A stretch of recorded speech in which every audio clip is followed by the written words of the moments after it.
ജീവിതത്തിൽ പ്രതിസന്ധികളെ അഭിമുഖീകരിക്കേണ്ടി വരുമ്പോൾ നാം എല്ലാം പെട്ടെന്ന് സൂക്ഷ്മതയുള്ളവരാണ്. എന്നാൽ പ്രതിസന്ധിയെ തരണം ചെയ്ത് കഴിയുമ്പോൾ നാം അശ്രദ്ധരാകും. ഇതാണ് പരാജയപ്പെടുന്നതിൻ്റെ പ്രധാന കാരണം. അതിശക്തരായ യെരിഹോ പട്ടണക്കാരെ പിടിച്ചടക്കി വിജയലഹരിയിൽ അശ്രദ്ധരായിരിക്കുമ്പോഴാണ് യോശുവയും തൻ്റെ ജനവും ഹായി എന്ന ചെറിയ പട്ടണത്തിൽ ചെന്ന് തോറ്റുപോയത്. കർമ്മേൽ പർവ്വതത്തിലെ അസാമാന്യ വിജയത്തിന് ശേഷമാകുന്നു ഏലിയാവ് ഭയചകിതനായി പരക്കം പായുന്നതും ഒളിച്ചിരിക്കുന്നതും ആത്മഹത്യ ചെയ്യണമെന്ന് പറയുന്നതും. നാം കാണുന്നത് പോരാട്ടത്തിന് മുൻപ് നാം ജാഗരൂകരായിരുന്ന പോലെ വിജയിച്ചതിന് ശേഷവും ആയിരിക്കേണ്ടതുണ്ട് എന്ന വസ്തുതയാണ്. ഇതൊരിക്കലും വിസ്മരിക്കരുത്. ഈ സത്യമാകുന്നു അബ്രഹാമിൻ്റെ ജീവിതത്തിൽ നിന്നും നാം പഠിക്കുന്നത്. ഇന്നത്തെ ജീവസന്ദേശ പഠനത്തിലേക്ക് ഏവർക്കും സ്വാഗതം. അബ്രഹാമിൻ്റെ ജീവിതത്തിലെ അതിപ്രധാനപ്പെട്ട ചില സംഭവങ്ങളാണ് 13-ാം അധ്യായത്തിൽ നാം കണ്ടുകൊണ്ടിരുന്നത്. അബ്രഹാമും ലോത്തും തങ്ങൾ പാർത്തിരുന്ന ദേശത്ത് ഒരു പ്രശ്നമായി തീർന്നതും സാക്ഷ്യം നഷ്ടപ്പെട്ട ഒരു സ്ഥിതിയിൽ എത്തിച്ചേർന്നതുമാകുന്നു നാം കഴിഞ്ഞ ക്ലാസ്സിൽ ചിന്തിച്ചുകൊണ്ടിരുന്നത്. എന്നാൽ ആ പ്രതിസന്ധിക്ക് ദൈവത്തിൻ്റെ ദാസനായ അബ്രഹാം തന്നെ ഒരു പരിഹാരം കണ്ടുപിടിച്ചു. അവനാണ് മുൻകൈയെടുത്തത്. ഉൽപ്പത്തി പുസ്തകം 13-ാം അധ്യായത്തിൻ്റെ 7-ാം വാക്യം വരെ നാം ചിന്തിച്ചിരുന്നല്ലോ. ഇന്ന് 8 മുതലുള്ള വാക്യങ്ങൾ നാം ചിന്തിക്കുവാൻ പോകുകയാണ്. 8-ാം വാക്യത്തിൽ നാം കാണുന്നത്, അതുകൊണ്ട് അബ്രാം ലോത്തിനോട്, എനിക്കും നിനക്കും എൻ്റെ ഇടയന്മാർക്കും നിന്റെ ഇടയന്മാർക്കും തമ്മിൽ പിണക്കമുണ്ടാകരുതേ, നാം സഹോദരന്മാരല്ലോ. 9-ാം വാക്യത്തിൽ കാണുന്നത്, ദേശമെല്ലാം നിന്റെ മുമ്പാകെ ഇല്ലയോ, എന്നെ വിട്ടുപിരിഞ്ഞാലും നീ ഇടത്തോട്ടെങ്കിൽ ഞാൻ വലത്തോട്ട് പോയിക്കൊള്ളാം, നീ വലത്തോട്ടെങ്കിൽ ഞാൻ ഇടത്തോട്ട് പോയിക്കൊള്ളാം എന്ന് പറഞ്ഞു. അബ്രഹാം ആകുന്നു വീതം വെച്ചത്. ലോത്തിനോട് ഇത് പറയുവാൻ ഒരു വലിയ മനുഷ്യനെ കൊണ്ട് മാത്രമേ സാധിക്കുമായിരുന്നുള്ളൂ. വേറെ വിധത്തിൽ പറഞ്ഞാൽ അബ്രഹാം പറയുന്നത്, ലോത്തിന് ആവശ്യമുള്ളത് അവന് തിരഞ്ഞെടുക്കാം, ശേഷിക്കുന്നത് അബ്രഹാം എടുത്തുകൊള്ളാം എന്നത്രേ. വാസ്തവത്തിൽ അബ്രഹാമാണ് വാഗ്ദത്തം പ്രാപിച്ച് ഇവിടെ വന്നത്. അബ്രഹാമിന് വേണമെങ്കിൽ പറയാമായിരുന്നു, നിന്നെ എൻ്റെ കൂട്ടത്തിൽ കൂട്ടിയതാണ്, അതുകൊണ്ട് ഒന്നുകിൽ ഇവിടെ നിന്ന് പോയിക്കൊള്ളൂ, അല്ലെങ്കിൽ ഞാൻ തരുന്നത് വാങ്ങി സംതൃപ്തമായി ഇരുന്നു കൊള്ളൂ. അബ്രഹാം അങ്ങനെയല്ല ചെയ്തത്. 10-ാം വാക്യത്തിൽ നാം കാണുന്നത്, അപ്പോൾ ലോത്ത് നോക്കി യോർദാൻ അരികെയുള്ള പ്രദേശമൊക്കെയും നീരോട്ടമുള്ളതെന്ന് കണ്ടു. യഹോവ സോദോമിനെയും ഗോമോറയെയും നശിപ്പിച്ചതിനു മുമ്പേ അത് യഹോവയുടെ തോട്ടം പോലെയും സോവാർ വരെ മിസ്രയീം ദേശം പോലെയും ആയിരുന്നു. ആ കാലങ്ങളിൽ ആ സ്ഥലം വളരെ മനോഹരമായ ഒന്നായിരുന്നു എന്നത്ര ഇവിടെ നാം കണ്ടത്. 11-ാം വാക്യം, ലോത്ത് യോർദാൻ അരികെയുള്ള പ്രദേശമൊക്കെയും തിരഞ്ഞെടുത്തു. ഇങ്ങനെ ലോത്ത് കിഴക്കോട്ട് യാത്രയായി. അവർ തമ്മിൽ പിരിഞ്ഞു. അബ്രാം കനാൻ ദേശത്ത് പാർത്തു. ലോത്ത് ആ പ്രദേശത്തിലെ പട്ടണങ്ങളിൽ പാർത്തു. സോദോം വരെ കൂടാരം നീക്കി അടിച്ചു. ഇത് വളരെ രസകരമായി തന്നെ ആയിരിക്കുന്നു. ഞാനങ്ങ് ചിന്തിക്കുകയാണ്, അബ്രാമിനോടൊപ്പം ആ ദേശത്ത് പാർത്തിരുന്ന സമയം അത്രയും ഒരുപക്ഷെ ലോത്ത് രാത്രിയിൽ തൻ്റെ കൂടാരത്തിൻ്റെ മറ നീക്കി വെളിയിലോട്ട് നോക്കി ശ്രീമതി ലോത്തിനോട് പറയുമായിരുന്നിരിക്കും, എടി അങ്ങോട്ടൊന്ന് നോക്കിക്കേ, അത് വളരെ മനോഹരമായ ഒരു സ്ഥലമായിരിക്കുന്നില്ലേ. രാവിലെ എഴുന്നേറ്റിട്ട് അവൻ പറയും, ഓ, ആ സ്ഥലം വാസ്തവത്തിൽ എത്ര മനോഹരമായിരിക്കുന്നു. അല്ലെങ്കിലും അങ്ങനെയാണല്ലോ അക്കരപ്പച്ച. ഒരു തീരുമാനമെടുത്ത് പോകേണ്ട സമയം വന്നപ്പോൾ ലോത്ത് ഏത് ദിശയിലേക്കാണ് പോയതെന്ന് താങ്കൾക്കറിയാമോ? ഓർക്കൂ, ഒരു മനുഷ്യനും വീഴുന്നത് പൊടുന്നനവെയല്ല. ഒറ്റ രാത്രി കൊണ്ട് ആരും വീഴുന്നില്ല. അത് സാവധാനമായിരിക്കും. കുറേ സമയം തന്നെ എടുത്തുനിന്നിരിക്കും. ആദ്യം കൂടാരത്തിന്റെ മറ നീക്കി കുറേ നാൾ നോക്കും. പിന്നെ സോദോമിന് നേരെ കൂടാരമടിക്കും. അതത്രേ ആരംഭം. ലോത്ത് തന്റെ തല ഉയർത്തി നോക്കി. അവൻ സമഭൂമി കണ്ടു. എന്നിട്ടവൻ ആ ദിശയിലേക്ക് യാത്രയായി. അവന്റെ ജീവിതത്തിൽ അവൻ എടുത്ത ഏറ്റവും വലിയ തെറ്റായ തീരുമാനം അതായിരുന്നു. ലോത്ത് തന്റെ തെറ്റ് മനസ്സിലാക്കിയില്ല എന്നാണ് നാം പിന്നീട് കാണുന്നത്. 13-ാം വാക്യത്തിൽ, സോദോം നിവാസികൾ ദുഷ്ടന്മാരും യഹോവയുടെ മുമ്പാകെ മഹാപാപികളും ആയിരുന്നു.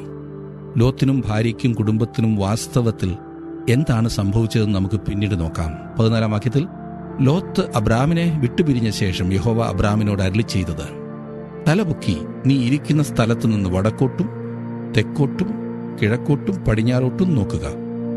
ദൈവം അബ്രാമിന് പ്രത്യക്ഷപ്പെട്ട് തന്റെ വാഗ്ദത്തം സ്ഥിരീകരിച്ചു പറയുകയാണ്.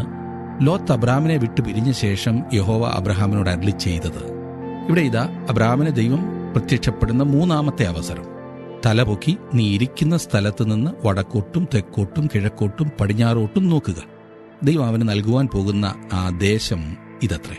ദൈവം അബ്രാമിനും തുടർന്ന് മറ്റ് പിതാക്കന്മാർക്കും പ്രത്യക്ഷനാകുമ്പോൾ ആ ദേശത്തിന് വ്യക്തമായ അതിര് കാണിച്ചു കൊടുക്കുവാൻ പോകുകയാണ്. വേറെ വിധത്തിൽ പറഞ്ഞാൽ അവൻ അതിന് ഒരതിര് കൊടുത്തിട്ട് ദേശം ഏതാകുന്നു എന്ന് വ്യക്തമായി അവരോട് പറഞ്ഞു. അവൻ ആ കാര്യത്തിൽ വളരെ പ്രത്യേകമായിട്ടാണ് സംസാരിക്കുന്നത്. എവിടെയെങ്കിലും ഒരു ദേശം തരുമെന്നല്ല ദൈവം പറഞ്ഞത്. പിന്നെയോ ഇതാ നിനക്കുള്ള ദേശത്തിന്റെ ഒത്ത നടുക്കാണ് നീ ഇപ്പോൾ നിൽക്കുന്നത് എന്നാണ്. ദൈവം അബ്രഹാമിന് വാഗ്ദത്തം ചെയ്ത നാട് വാസ്തവമായൊരു സ്ഥലമായിരിക്കുന്നത് പോലെ തന്നെ സ്വർഗവും ഒരു യഥാർത്ഥ സ്ഥലമാകുന്നു. ചിലർ ചിന്തിക്കുന്നത് പോലെ ആകാശത്തിനപ്പുറത്ത് എവിടെയോ ഉള്ള ഒരു സ്വപ്നഭൂമിയല്ല സ്വർഗം. ദൈവത്തിന്റെ വചനം വളരെ വ്യക്തമായി പറഞ്ഞു തന്നിട്ടുള്ള ഒരു പ്രത്യേക സ്ഥലം അത്രേ സ്വർഗം. ദൈവം സിദ്ധാന്തപരമായ കാര്യങ്ങളുമായി അല്ല നമ്മെ സമീപിക്കുന്നത്, പിന്നെയോ ഒരുപിടി യാഥാർത്ഥ്യങ്ങളുമായാണ് നമ്മെ സമീപിക്കുന്നത്. എന്തെങ്കിലും കിഴവിക്കഥ പറയുകയല്ല എന്ന് ചുരുക്കം സുഹൃത്തെ. 15-16 വാക്യങ്ങളിൽ നാം കാണുന്നത്, നീ കാണുന്ന ഭൂമിയൊക്കെയും ഞാൻ നിനക്കും നിന്റെ സന്തതിക്കും ശാശ്വതമായി തരും. ഞാൻ നിന്റെ സന്തതിയെ ഭൂമിയിലെ പൊടി പോലെയാക്കും. ഭൂമിയിലെ പൊടിയെ എണ്ണുവാൻ കഴിയുമെങ്കിൽ നിന്റെ സന്തതിയെയും എണ്ണാം. ഈ മനുഷ്യന് വേണ്ടി ദൈവം ചെയ്യുന്നത് എന്താണെന്ന് ശ്രദ്ധിച്ചോ? അവൻ ആ ദേശത്തിന് പേര് നൽകിയിട്ട് അബ്രാമിനോട് പറയുന്നത് താൻ അവിടെ ഉണ്ടെന്നാണ്. അബ്രാമിന് വലിയ ഒരു സന്തതി ഉണ്ടാകുവാൻ പോകുന്നു. ഇത് ദൈവം സ്ഥിരീകരിക്കുകയാണ്. അതങ്ങനെ തന്നെ സംഭവിക്കുകയും ചെയ്തു എന്ന് ചരിത്രത്തിൽ നിന്നും നമുക്ക് മനസ്സിലാകും. 13-ാം അധ്യായത്തിന്റെ ഒടുവിലത്തെ വാക്യങ്ങൾ നോക്കിക്കേ. നീ പുറപ്പെട്ട് ദേശത്ത് നെടുകയും കുറുകയും സഞ്ചരിക്കുക, ഞാനത് നിനക്ക് തരും. അപ്പോൾ അബ്രാം കൂടാരം നീക്കി ഹെബ്രോനിൽ മമ്രയുടെ തോപ്പിൽ വന്ന് പാർത്തു. അവിടെ യഹോവയ്ക്കൊരു യാഗപീഠം പണിതു.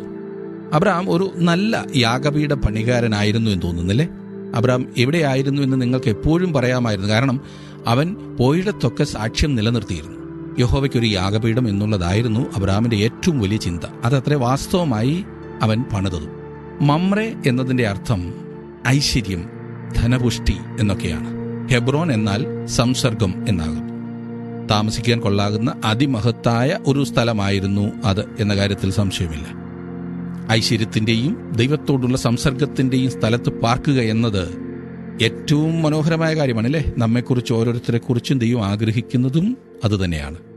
അബ്രഹാമിന്റെ ഭവനം അവിടെയായിരുന്നു. അബ്രഹാമിന്റെ ജീവിതത്തിൽ നിന്നും എത്ര വലിയ പാഠങ്ങളാകുന്നു നമുക്ക് വാസ്തവത്തിൽ പഠിക്കുവാനുള്ളത്. ഇനി നാം 14-ാം അധ്യായത്തിലേക്ക് പ്രവേശിച്ച് ചില കാര്യങ്ങൾ കൂടി ചിന്തിക്കുവാൻ പോകുകയാണ്. അങ്ങനെ ഈ 14-ാം അധ്യായത്തിലേക്ക് പ്രവേശിക്കുമ്പോൾ രേഖപ്പെടുത്തിയിട്ടുള്ള യുദ്ധങ്ങളിൽ ആദ്യത്തേത് ഈ അധ്യായത്തിലാണ് നാം കാണുന്നത്. ഇതിൽ അബ്രാം ലോത്തിനെ വിടുവിക്കുന്നതായി നാം കാണുന്നു. ആദ്യത്തെ പുരോഹിതന്റെ പ്രത്യക്ഷതയും 14-ാം അധ്യായത്തിലാണ് കാണുന്നത്. ആ സമയം അബ്രാം മൽക്കീസദേക്കിനാൽ അനുഗ്രഹിക്കപ്പെടുകയും ചെയ്യുന്നു. ഇവിടെയുള്ള രണ്ട് വലിയ സത്യങ്ങൾ ഇവയത്രേ. ഒരു വിധത്തിൽ പറഞ്ഞാൽ ഇത് വളരെ പ്രസക്തമായ ഒരു അധ്യായമാണ്. നിങ്ങൾ ഒരുപക്ഷെ ചിന്തിക്കുന്നുണ്ടാകും, ഏതൊരു അധ്യായം എടുത്താലും ഞാൻ അതുതന്നെയാണ് പറയുന്നതെന്ന്. വാസ്തവമാണ്. നാം കണ്ടുവരുന്ന സംഭവത്തിൽ യോജിക്കുന്നതായി തോന്നാത്ത ഒരു ഭാഗമാണ് ഇത് എന്ന് പറഞ്ഞാൽ ഈ അധ്യായം വിട്ടുകളഞ്ഞാലും തുടർച്ച നഷ്ടപ്പെടുന്നതായി തോന്നില്ല എന്ന് ചുരുക്കം. എന്നാൽ ഉൽപ്പത്തി പുസ്തകത്തിലെ അതിപ്രധാന അധ്യായങ്ങളിൽ ഒന്നത്രേ ഇത്. പുതിയ നിയമത്തിൽ പല പ്രാവശ്യം ഇതിൽ നിന്നും ഉദ്ധരിച്ചിട്ടുണ്ട് എന്നുള്ളത് ശ്രദ്ധേയവുമാണ്. 14-ാം അധ്യായത്തിന്റെ ആദ്യത്തെ 2 വാക്യങ്ങൾ ഞാനൊന്ന് വായിക്കാം, ശ്രദ്ധിച്ചാട്ട്. ശിനാർ രാജാവായ അമ്രാഫെൽ, എലയാസാർ രാജാവായ അരിയോക്ക്, ഏലാം രാജാവായ കെദർ ലായേമർ, ജാതികളുടെ രാജാവായ തീദാൽ എന്നിവരുടെ കാലത്ത് ഇവർ സോദോൻ രാജാവായ ബേറ, ഗോമോറ രാജാവായ ബിർശ, ആത്മാ രാജാവായ സിനാബ്, സെബയീം രാജാവായ ശെമോബർ, സോവാർ എന്ന ബേലയിലെ രാജാവ് എന്നിവരോടും യുദ്ധം ചെയ്തു. ആദ്യമായി ഞാൻ പറയട്ടെ, ഇതൊരു ചരിത്രപരമായ രേഖയാണ്. ആദ്യത്തെ 11 വാക്യങ്ങളിൽ രേഖപ്പെടുത്തിയിരിക്കുന്നത് കിഴക്കു നിന്നുള്ള രാജാക്കന്മാർ സോദോമിലെയും ഗോമോരയിലെയും രാജാക്കന്മാരെ തോൽപ്പിച്ചു എന്നത്രേ. ഒരു സമയം വരെ വിമർശകർ ഇതൊരു കെട്ടുകഥ ആണെന്ന് പറഞ്ഞ് തള്ളിക്കളയുകയാണ് ഉണ്ടായത്. അവർ പറഞ്ഞത് മറ്റ് ചരിത്രങ്ങളിലെങ്ങും ഈ പേരുകൾ കാണുന്നില്ല എന്നത്രേ. എന്നാൽ ഒരു സത്യം നിങ്ങൾക്കറിയാമോ? ഈ രാജാക്കന്മാരുടെ പേരുകൾ പല ജ്ഞാപക സ്തംഭങ്ങളിന്മേലും തകിടുകളിന്മേലും രേഖപ്പെടുത്തിയിട്ടുള്ളത് കണ്ടുപിടിച്ചിട്ടുണ്ട്. അവ കെട്ടുകഥകളല്ല. വാസ്തവം പറഞ്ഞാൽ അമ്രാഫൽ എന്ന പേര് പല ചരിത്ര രേഖകളിലും ഹമുറാബി എന്നാണ് അറിയപ്പെടുന്നത്. നമുക്കിവിടെയുള്ള രേഖ ആശ്ചര്യകരമാവണ്ണം പ്രസക്തമാണ്. അത് ചരിത്രരേഖയാണ്. ഇതാ ഇവിടെ യുദ്ധത്തെക്കുറിച്ച് പറഞ്ഞിരിക്കുന്നു. തിരുവചനത്തിൽ രേഖപ്പെടുത്തിയിരിക്കുന്നതിൽ ആദ്യത്തെ യുദ്ധം ഇതാണെന്ന് ഞാൻ പറഞ്ഞല്ലോ.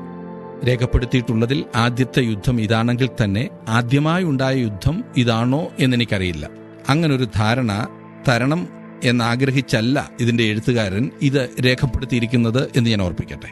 ഇത് രേഖപ്പെടുത്തിയിരിക്കുന്നതിന്റെ കാരണം ലോത്താണ്. അബ്രഹാമിന്റെ അനന്തരവൻ ഇതിൽ ഉൾപ്പെട്ടു എന്നതത്രേ ഇത് രേഖപ്പെടുത്തുവാൻ കാരണമായത്. 3-4 വാക്യങ്ങളിൽ ഇവരെല്ലാവരും സിദ്ദീം താഴ്വരയിൽ ഒന്നിച്ചുകൂടി. അത് ഇപ്പോൾ ഉപ്പുകടലാകുന്നു. അവർ 12 സംവത്സരം കേദോർ ലായോമേരിന് കീഴടങ്ങിയിരുന്നു. 13-ാം സംവത്സരത്തിൽ മത്സരിച്ചു. സോദോം ഗോമോരയ്ക്ക് എതിരെ ഈ രാജാക്കന്മാർ തിരിഞ്ഞതിന് കാരണം മത്സരമായിരുന്നു. ഈ രാജാക്കന്മാർ ഇതിനു മുൻപും യുദ്ധം ചെയ്തിരുന്നു എന്നത് വ്യക്തമാണ്. കാരണം കിഴക്കു നിന്നുള്ള രാജാക്കന്മാർ താഴ്വരയിലെ ഈ പട്ടണങ്ങൾ തങ്ങളുടെ അധീനതയിൽ വെച്ചിരിക്കുകയായിരുന്നു. എന്നാൽ ഇപ്പോൾ ഈ പട്ടണങ്ങൾ മത്സരിക്കത്തക്ക അഥവാ എതിർത്ത് നിൽക്കുവാൻ ശേഷിയുള്ളതായി തീർന്നു എന്നതാണ് കാരണം. 5 മുതൽ 11 വരെയുള്ള വാക്യങ്ങളിൽ നാം വായിക്കുന്നത് എങ്ങനെയാണ് കിഴക്കിന്റെ രാജാക്കന്മാർ ചാവുകടലിന്റെ താഴ്വരയിൽ ഒന്നിച്ചു ചേർന്ന രാജാക്കന്മാരെ കീഴടക്കിയതെന്നുള്ളതിന്റെ ഒരു രേഖയാണ്. 12-ാം വാക്യത്തിലേക്ക് വരുമ്പോൾ അബ്രഹാമിന്റെ സഹോദരന്റെ മകനായി സോദോമിൽ പാർത്തിരുന്ന ലോത്തിനെയും അവന്റെ സമ്പത്തിനെയും അവർ കൊണ്ടുപോയി. ലോത്ത് സോദോമിലാണ് ജീവിച്ചിരുന്നത്. അവിടെ നിന്നും അവനെ ബന്ധിയാക്കി കൊണ്ടുപോയി, അടിമയാക്കി കൊണ്ടുപോയി. ഇവിടെയുള്ള ഈ രേഖകളിൽ ഈ യുദ്ധം പ്രസക്തം ആയിരിക്കുന്നതിന്റെ കാരണം അബ്രഹാം തന്റെ സഹോദരപുത്രന്റെ കാര്യത്തിൽ എന്ത് ചെയ്യുവാൻ പോകുന്നു എന്നത് വെളിപ്പെടുത്തുന്നതുകൊണ്ടാണ്. 13-ാം വാക്യത്തിൽ കാണുന്നത്, ഓടിപ്പോന്ന ഒരുത്തൻ വന്ന് എബ്രായനായ അബ്രഹാമിനെ അറിയിച്ചു. അവൻ എസ്കോലിന്റെയും അനേരിന്റെയും സഹോദരനായി അമോര്യനായ മമ്രയുടെ തോപ്പിൽ പാർത്തിരുന്നു. അവർ അബ്രഹാമിനോട് സഖ്യത ചെയ്തവർ ആയിരുന്നു. സോദോം ഗോമോരയിൽ നിന്നുള്ള തങ്ങളുടെ ബന്ധികളുമായി ആ സ്ഥലം വിട്ട് കിഴക്കിന്റെ രാജാക്കന്മാർ പോകുമ്പോൾ അവർ ചാവുകടലിന്റെ പടിഞ്ഞാറെ തീരത്തുകൂടിയാണ് പോയിക്കൊണ്ടിരുന്നത്. അത് ഹെബ്രോനിൽ നിന്നും മമ്രയിൽ നിന്നും വളരെ ദൂരത്തിലല്ലായിരുന്നു. അവിടെ ആയിരുന്നുവല്ലോ അബ്രഹാം പാർത്തിരുന്നത്. അവിടെ നിന്നും നോക്കിയാൽ ചാവുകടലിന്റെ അടുത്തേക്കുള്ള നീക്കങ്ങൾ വ്യക്തമായി കാണാവുന്നതത്രേ. അതുകൊണ്ട് അബ്രഹാമിന്റെ അടുത്ത് വിവരം എത്തിയപ്പോൾ അവൻ ഉടനെ തന്നെ ശത്രുവിനെ പിന്തുടരുവാൻ തുടങ്ങി. അവർ അബ്രഹാമിനോട് സഖ്യത ചെയ്തവർ ആയിരുന്നു എന്ന് നാം വായിച്ചല്ലോ. ഇവിടെ ഒരു കാര്യം ശ്രദ്ധിക്കുക. അബ്രഹാമിന് തന്നോടൊപ്പം ഒരു കൂട്ടം ആളുകൾ ഉണ്ടായിരുന്നു. ശത്രുവിനെ നേരിടേണ്ടതുള്ളതുകൊണ്ട് അന്നേ ദിവസം അവർ ഒരുമിച്ച് നിൽക്കേണ്ടിയിരുന്നു. 14-ാം വാക്യം, തന്റെ സഹോദരനെ ബദ്ധനാക്കി കൊണ്ടുപോയി എന്ന് അബ്രഹാം കേട്ടപ്പോൾ അവൻ തന്റെ വീട്ടിൽ ജനിച്ചവരും അഭ്യാസികളുമായ 318 പേരെ കൂട്ടിക്കൊണ്ട് ദാൻ വരെ പിന്തുടർന്നു. ഇത് വാസ്തവത്തിൽ ഞെട്ടിപ്പിക്കുന്ന ഒരു വസ്തുതയാണ്. അബ്രഹാമിന്റെ സമ്പത്തിന്റെ വലിപ്പം വെളിപ്പെടുത്തുന്ന ഒരു ഭാഗമത്രേ ഇവിടെ നമുക്കുള്ളത്. അബ്രഹാമിന്റെ വീട്ടിലുണ്ടായിരുന്ന ദാസന്മാരുടെ ഏകദേശ രൂപം നമുക്കിവിടെ ലഭിക്കുന്നു. അവന്റെ വീട്ടിൽ മാത്രം 318 പേരെ പരിശീലിപ്പിച്ച് നിർത്തിയിരുന്നു. അഭ്യാസികളായ ഇത്രയും പേർ ഉണ്ടായിരുന്നെങ്കിൽ മറ്റു കാര്യങ്ങൾക്കായി എന്തുമാത്രം ആളുകൾ ഉണ്ടായിരുന്നിരിക്കണം. ഇത്രയധികം ആളുകൾ കൂടെ ഉണ്ടായിരുന്നു എന്നതുകൊണ്ട് നമുക്ക് മനസ്സിലാക്കുവാൻ കഴിയുന്ന ഒരു വസ്തുത എന്തെന്നാൽ അബ്രഹാം കന്നുകാലികളെയും ആടുകളെയും വളർത്തുന്ന വലിയൊരു തൊഴിൽ ചെയ്തിരുന്നു എന്നത്രേ. അത് തന്നെ നോക്കാം. 15-ാം വാക്യത്തിലേക്ക് വരാം. രാത്രിയിൽ അവനും അവന്റെ ദാസന്മാരും അവരുടെ നേരെ ഭാഗം ഭാഗമായി പിരിഞ്ഞു ചെന്ന് അവരെ തോൽപ്പിച്ചു. ദമശേക്കിന്റെ ഇടത്തു ഭാഗത്തുള്ള ഹോബ വരെ അവരെ പിന്തുടർന്നു. അത് ഭയങ്കരമായി പോയി.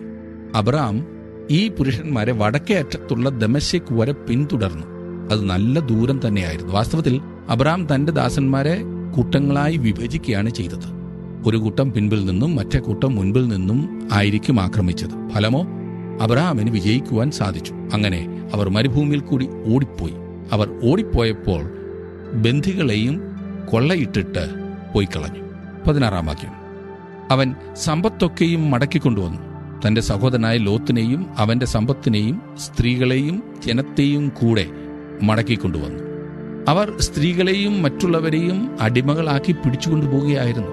അബ്രഹാം ചെയ്തത് അതിമഹത്തായ ഒരു കാര്യമായിരുന്നു. തന്റെ സഹോദരപുത്രൻ കാരണമാണ് അവൻ അങ്ങനെ ചെയ്തത്. ആ ഒരൊറ്റ കാരണത്താലാണ് ഇതെല്ലാം ഇവിടെ വിവരിച്ചിരിക്കുന്നത്. അബ്രഹാമിന്റെ ജീവിതത്തിന്റെ ഒരു ഭാഗമായി ചിത്രീകരിച്ചിരിക്കുന്നത്. 17 വാക്യത്തിലേക്ക് വരാം. അവൻ ഖേദോർ ലയോമെരിനെയും കൂടെയുള്ള രാജാക്കന്മാരെയും തോൽപ്പിച്ചിട്ട് മടങ്ങി വന്നപ്പോൾ സോദോം രാജാവ് രാജത്താഴ്വര എന്ന ശാവേത്ത് താഴ്വര വരെ അവനെ എതിരേറ്റ് ചെന്നു. സോദോം രാജാവ് അബ്രഹാമിനെ എതിരേൽക്കുവാൻ ഇപ്പോൾ കടന്നു വരുന്നതായിട്ട് നാം വായിക്കുന്നു. എന്നാൽ വേറൊരാൾ കൂടി അബ്രഹാമിനെ എതിരേറ്റു വരുന്നു. അവൻ അങ്ങനെ ചെയ്തത് നന്നായി. കാരണം സോദോം രാജാവ് അബ്രഹാമിന്റെ മുൻപാകെ ഒരു വലിയ പരീക്ഷ കൊണ്ടുവരുവാൻ പോകുകയാണ്. 18-19 വാക്യങ്ങൾ. ശാലേം രാജാവായ മൽക്കീസദേക്ക് അപ്പവും വീഞ്ഞും കൊണ്ടുവന്നു. അവൻ അത്യുന്നതനായ ദൈവത്തിന്റെ പുരോഹിതനായിരുന്നു. അവൻ അവനെ അനുഗ്രഹിച്ചു. സ്വർഗത്തിനും ഭൂമിക്കും നാഥനായി അത്യുന്നതനായ ദൈവത്താൽ അബ്രഹാം അനുഗ്രഹിക്കപ്പെടുമാറാകട്ടെ. ഇവിടെ എനിക്ക് പല സംശയങ്ങളുമുണ്ട്. നിങ്ങൾക്കും അതുപോലെ സംശയങ്ങൾ ഉണ്ടാകുമെന്ന് എനിക്കറിയാം. ഒന്നാമതായി, ഈ മൽക്കീസദേക്ക് എവിടെ നിന്നുമാണ് വന്നിരിക്കുന്നത്? അപ്പവും വീഞ്ഞുമായി തിരുവചനത്തിലേക്ക് കടന്നു വന്ന് അബ്രഹാമിനെ അനുഗ്രഹിച്ചിട്ട് അവൻ തിരുവചനത്തിന്റെ താളുകളിൽ നിന്നും അപ്രത്യക്ഷനാകുന്നു. അത്രമാത്രം. അവൻ എവിടെ നിന്ന് വന്നു എന്ന് ഞാൻ അത്ഭുതം കൂറാറുണ്ട്. അവൻ എവിടേക്ക് പോകുന്നു എന്നും ഞാൻ ആശ്ചര്യപ്പെടാറുണ്ട്. അവന്റെ പണി എന്താണെന്നുള്ള കാര്യത്തിൽ അത്ഭുതപ്പെടുകയല്ലാതെ എന്ത് ചെയ്യുവാൻ കഴിയും? ഈ പ്രശ്നങ്ങളൊക്കെ നിങ്ങളെയും അലട്ടുന്നുണ്ടാകുമെന്ന് എനിക്കറിയാം. അവൻ ശാലേമിന്റെ രാജാവാകുന്നു എന്ന് ഞാൻ കണ്ടുപിടിച്ചു. എന്നാൽ അവൻ അത്യുന്നതനായ ദൈവത്തിന്റെ പുരോഹിതൻ കൂടിയാകുന്നു. പക്ഷേ അത് പറയുമ്പോൾ എനിക്ക് വേറൊരു സംശയം. എങ്ങനെയാണ് അത്യുന്നതനായ ദൈവത്തെക്കുറിച്ച് ഈ മൽക്കീസദേക്ക് അറിഞ്ഞത്? അത് അവൻ എവിടെയോ മനസ്സിലാക്കിയില്ലേ? എൽ എലോഹീം ആകുന്നു അത്യുന്നതനായ ദൈവം, ആകാശവും ഭൂമിയും സൃഷ്ടിച്ചവൻ. വേറെ വിധത്തിൽ പറഞ്ഞാൽ ജീവനുള്ള ദൈവം. ഉൽപ്പത്തി പുസ്തകം 1-ാം അധ്യായത്തിലെ ദൈവം, നോഹയുടെ ദൈവം, ഹാനോക്കിന്റെ ദൈവം ഇവനാകും. ആ ഒരുവൻ അവൻ ഏതെങ്കിലും ഒരു സ്ഥലത്തെയോ ഒരു ജാതിക്കാരുടെയോ ദൈവമല്ല. ഇത് വെളിപ്പെടുത്തുന്ന ഒരു വലിയ സത്യം എന്തെന്നാൽ ബഹുദൈവ വിശ്വാസം വരുന്നതിനു മുൻപ് തന്നെ ഏകദൈവ വിശ്വാസം ഉണ്ടായിരുന്നു എന്നത്രേ. വേറെ വിധത്തിൽ പറഞ്ഞാൽ സകല മനുഷ്യർക്കും ജീവനുള്ള സത്യദൈവത്തെക്കുറിച്ചുള്ള ഒരു അറിവും ഒരു ബോധവും ഉണ്ടായിരുന്നു. അവർ ദൈവത്തെ അറിഞ്ഞിട്ടും അവനെ ദൈവമെന്നോർത്ത് മഹത്വീകരിക്കുകയോ നന്ദി കാണിക്കുകയോ ചെയ്യാതെ തങ്ങളുടെ നിരൂപണങ്ങളിൽ വ്യർത്ഥരായിത്തീർന്നു. അവരുടെ വിവേകമില്ലാത്ത ഹൃദയം ഇരുണ്ടുപോയി എന്ന് റോമലേഖനം 1-ാം അധ്യായത്തിന്റെ 21-ാം വാക്യത്തിൽ നാം വായിക്കുന്നു. പൗലോസ് തുടർന്ന് പറയുന്നത്, സൃഷ്ടാവിനേക്കാൾ ഉപരി സൃഷ്ടിയെ ആരാധിക്കുന്ന ആ നിലവാരത്തിലേക്ക് മനുഷ്യർ താണുപോയി എന്നത്രേ. എന്നിട്ടും അബ്രഹാമിന്റെ കാലത്ത് ഇതാ ഒരു മനുഷ്യൻ, അവൻ അന്നത്തെ അറിയപ്പെട്ട ലോകത്തിന്റെ മഹാപുരോഹിതനായിരുന്നു എന്നാണ് ഇവിടെ പറയുന്നത്. അവന് ജീവനുള്ള സത്യദൈവത്തെക്കുറിച്ചുള്ള ഒരറിവുണ്ടായിരുന്നു. അവൻ ജീവനുള്ള സത്യദൈവത്തിന്റെ ഒരു പുരോഹിതനാണ്. അവൻ അപ്പവും വീഞ്ഞുമായി അബ്രഹാമിനെ എതിരേറ്റു വരുന്നു. തിരുവത്താഴത്തിന്റെ പദാർത്ഥങ്ങൾ അത്രേ ഈ പറഞ്ഞ അപ്പവും വീഞ്ഞും. അവന്റെ മനസ്സിൽ എന്തായിരുന്നു എന്നതിനെക്കുറിച്ച് ഞാൻ അത്ഭുതപ്പെടാറുണ്ട്. മൽക്കീസദേക്കിന് ഇതൊക്കെ എത്രമാത്രം അറിയാമായിരുന്നോ എന്തോ എനിക്കറിയില്ല. തിരുവചനത്തിൽ മൽക്കീസദേക്കിനെ കുറിച്ച് 3 പ്രാവശ്യം സൂചിപ്പിച്ചിട്ടുണ്ട്. അതായത് 3 രത്ത്. ഉൽപ്പത്തി പുസ്തകത്തിലെ ഈ ഭാഗം കൂടാതെ സങ്കീർത്തനങ്ങൾ 110:4 അവനെക്കുറിച്ച് പറഞ്ഞിട്ടുണ്ട്. അത് ക്രിസ്തുവിനെ കുറിച്ചുള്ള ഒരു പ്രവചനമാകും. നീ മൽക്കീസദേക്കിന്റെ വിധത്തിൽ എന്നേക്കും ഒരു പുരോഹിതൻ എന്നവിടെ എഴുതിയിരിക്കുന്നു. ഒടുവിലായി എബ്രായ ലേഖനത്തിൽ പല പ്രാവശ്യം അവനെക്കുറിച്ച് സൂചിപ്പിച്ചിട്ടുണ്ട്. എബ്രായ ലേഖനം വായിച്ചു കഴിഞ്ഞതിന് ശേഷം എനിക്കൊരു കാര്യം മനസ്സിലായി. അതായത് മൽക്കീസദേക്കിന്റെ ആരംഭത്തെക്കുറിച്ച് ഉൽപ്പത്തിയിൽ എന്തുകൊണ്ടാണ് ഒന്നും പറയാതിരുന്നതെന്ന്. അവന്റെ മാതാപിതാക്കളെക്കുറിച്ച് ഒന്നും തന്നെ പറഞ്ഞിട്ടില്ല. അതും കുടുംബങ്ങളുടെ പുസ്തകമായ ഉൽപ്പത്തി പുസ്തകത്തിൽ അത് പറയാതിരുന്നത് ആശ്ചര്യമാണ്. ഏതൊരു സമയത്തെയും പ്രധാനപ്പെട്ട ഒരു വ്യക്തിയെക്കുറിച്ച് വംശാവലിയിൽ സൂചിപ്പിച്ചിട്ടുള്ളപ്പോൾ അവന്റെ മാതാപിതാക്കളെക്കുറിച്ചും പറഞ്ഞിരിക്കും. അവൻ ഇന്നാരുടെയും മകനാണ്, അല്ലെങ്കിൽ ഇന്നാരുടെയും മകളാണ്, ഇന്നിന്നവരുടെ വംശാവലി ഇതാകുന്നു എന്ന്. എന്നാൽ മൽക്കീസദേക്കിന്റെ വംശാവലി നമുക്ക് നൽകിയിട്ടില്ല. മൽക്കീസദേക്കിന്റെ പിതാവിങ്കിലേക്ക് അല്ലെങ്കിൽ മാതാവിനെക്കുറിച്ച് പറയുന്ന, അവന്റെ ആരംഭത്തെക്കുറിച്ച് പറയുന്ന, അവന്റെ അവസാനത്തെക്കുറിച്ച് പറയുന്ന രേഖകളൊന്നും നമുക്കില്ല. അതായത് ക്രിസ്തുവിന്റെ പൗരോഹിത്യത്തിന്റെ ആരംഭം മൽക്കീസദേക്കിന്റെ ക്രമപ്രകാരം അത്രേ. ശുശ്രൂഷയിൽ തന്നെ യാഗമായി അർപ്പിച്ചതിലൂടെ ക്രിസ്തു ചെയ്തത് അതിവിശുദ്ധ സ്ഥലത്ത് അവന്റെ പ്രവേശനം ഉറപ്പാക്കുകയായിരുന്നു. ഇന്നത് സ്വർഗമാകും. ക്രിസ്തുവിന്റെ പൗരോഹിത്യം അഹരോന്റെ ക്രമപ്രകാരമാകുന്നു. എന്നാൽ തന്റെ ആളത്വത്തിൽ നമ്മുടെ കർത്താവിന് ആരംഭമോ അവസാനമോ ഇല്ല. അങ്ങനെ അവന്റെ പൗരോഹിത്യം മൽക്കീസദേക്കിന്റെ ക്രമപ്രകാരമുള്ളതാകുന്നു. രാജാവെന്ന നിലയിൽ ക്രിസ്തു അബ്രഹാമിന്റെ പുത്രനാകുന്നു, ദാവീദിന്റെയും പുത്രനാകുന്നു.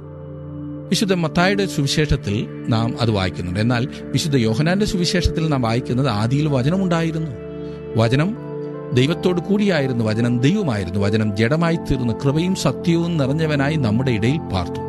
ഞങ്ങൾ അവന്റെ തേജസ് പിതാവിൽ നിന്നും ഏകജാതനായവന്റെ തേജസ്സായി കണ്ടു. സൃഷ്ടിപ്പിനെ സംബന്ധിച്ച് പറയുകയാണെങ്കിൽ അവന് ആരംഭമോ അവസാനമോ ഇല്ല. അവൻ നിത്യനായ ദൈവമാകുന്നു. അവൻ സ്വർഗമഹിമയിൽ നിന്നും വെളിയിൽ വന്നു, വചനം ജഡമായി തീർന്നു, നാം അവന്റെ തേജസ് കണ്ടു. മൽക്കിസദേക്കിൽ ക്രിസ്തുവിന്റെ അതിമഹത്തായ ഒരു ചിത്രം നമുക്കുണ്ട്. അപ്പവും വീഞ്ഞും കൊണ്ടുവന്നു എന്ന് പറഞ്ഞിരിക്കുന്നത്. എന്തുകൊണ്ടാണ് മൽക്കിസദേക്ക് അങ്ങനെ ചെയ്തതെന്ന് എനിക്കിപ്പോൾ അറിയാം. അതിന്റെ കാരണം തിരുവചനം പറയുന്നു, അങ്ങനെ നിങ്ങൾ ഈ അപ്പം തിന്നുകയും പാനപാത്രം കുടിക്കുകയും ചെയ്യുമ്പോഴൊക്കെ കർത്താവ് വരുവോളം അവന്റെ മരണത്തെ പ്രസ്താവിക്കുന്നു. 1 കൊരിന്ത്യർ 11:26. ക്രിസ്തുവിന്റെ മരണത്തെ ആകുന്നു മൽക്കിസദേക്ക് ഇവിടെ പ്രതീക്ഷിക്കുന്നത്. ആ അടിസ്ഥാനത്തിൽ അവൻ അബ്രഹാമിനെ അനുഗ്രഹിക്കുന്നതായി നാം ഇവിടെ കാണുന്നു. സ്വർഗത്തിനും ഭൂമിക്കും നാഥനായി അത്യുന്നതനായ ദൈവത്താൽ അബ്രഹാം അനുഗ്രഹിക്കപ്പെടുമാറാകട്ടെ.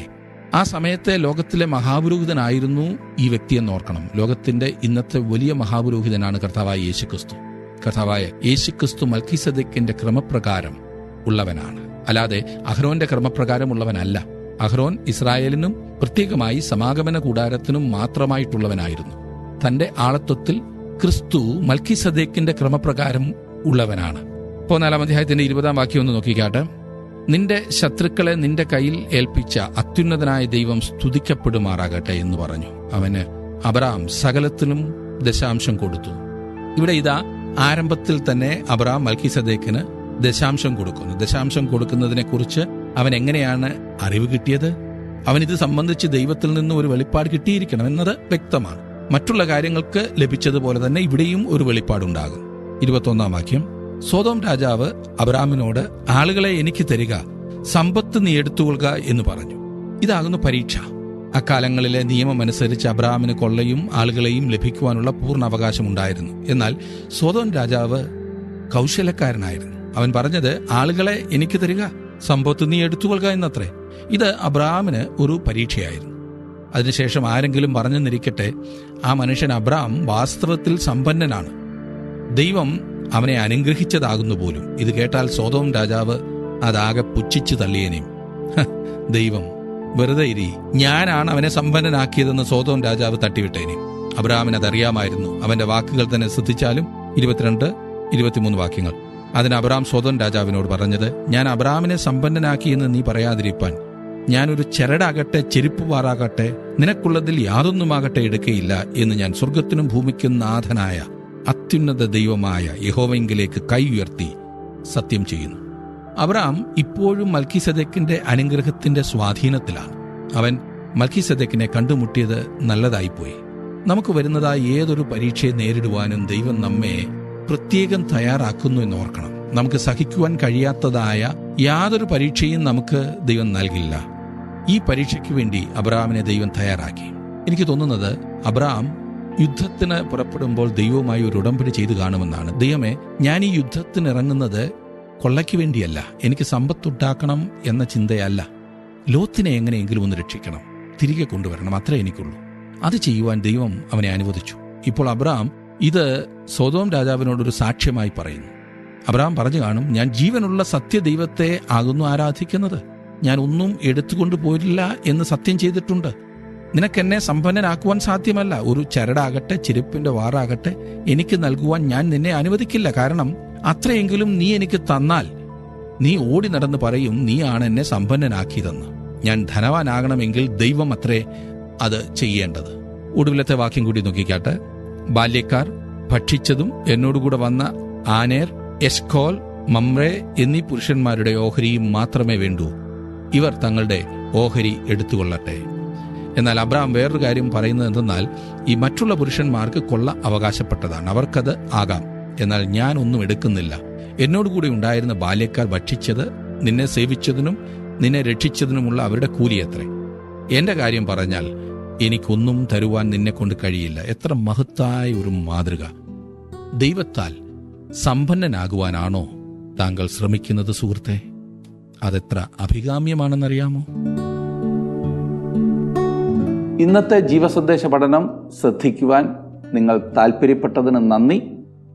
കുറുക്ക് വഴികളിലൂടെ സമ്പന്നരാകുവാൻ ശ്രമിക്കാതെ ദൈവഹിതത്തിന് ചേരുന്ന കാര്യങ്ങളിലൂടെ മാത്രം സമ്പന്നരാകുവാൻ നാം ശ്രദ്ധിക്കേണ്ടതുണ്ട് എന്ന് അബ്രഹാമും മൽക്കിസദേക്കും തമ്മിലുള്ള സംവാദത്തിൽ നിന്നും നാം പഠിച്ചു. ഒന്നിലും അത്യാഗ്രഹം പാടില്ല. നാം പഠിക്കുന്ന പാഠങ്ങൾ അതുപോലെ അനുവർത്തിക്കുവാൻ പ്രത്യേകം ശ്രദ്ധിച്ചാട്ടെ. പ്രാർത്ഥിക്കാം. കർത്താവേ, അവിടുത്തെ വചനം ഞങ്ങൾ പഠിച്ചത് ഞങ്ങളുടെ ജീവിതത്തിൽ അതുപോലെ അനുവർത്തിക്കുവാൻ അവിടെ ഞങ്ങളെ സഹായിക്കണമേ. പ്രത്യേകിച്ച് കർത്താവേ, ഇന്ന് ഞങ്ങളുടെ ദേശത്തിന് വേണ്ടി പ്രാർത്ഥിക്കുന്നു. ദേശത്തെ ഭരിക്കുന്ന ഭരണാധികാരികൾക്ക് വേണ്ടി പ്രാർത്ഥിക്കുന്നു. കർത്താവെ, ദേശത്ത് സമാധാനവും സന്തോഷവും ഉണ്ടാകുവാൻ, അഴിമതിയും അനാചാരങ്ങളും ഒക്കെ മാറി ദൈവത്തെ അറിയുന്നവരായി ദൈവഹിതപ്രകാരം ജീവിക്കുന്നവരായി തീരുവാൻ ഞങ്ങളുടെ ജനങ്ങൾക്ക് സാധിക്കേണ്ടതിന് വേണ്ടി പ്രാർത്ഥിക്കുന്നു. കർത്താവെ, ഞങ്ങൾ ഓരോരുത്തരും നിന്റെ ഇഷ്ടം ചെയ്യുന്നവരായി തീരണമെന്നാണല്ലോ അവിടുന്ന് ആഗ്രഹിക്കുന്നത്. അതുകൊണ്ട് ആ വലിയ താല്പര്യം ഞങ്ങൾക്ക് ഓരോരുത്തർക്കും തന്ന് നിന്റെ കൃപയിൽ ഞങ്ങളെ കാത്തു പരിപാലിക്കണമേ. ഇന്ന് വചനം കേട്ട എല്ലാവരെയും അവിടുന്ന് അനുഗ്രഹിക്കണമേ. യേശുക്രിസ്തുവിൻ്റെ നാമത്തിൽ തന്നെ. ആമേൻ. ദൈവം നിങ്ങളെല്ലാവരെയും സമൃദ്ധിയായി അനുഗ്രഹിക്കട്ടെ. വീണ്ടും കാണാം.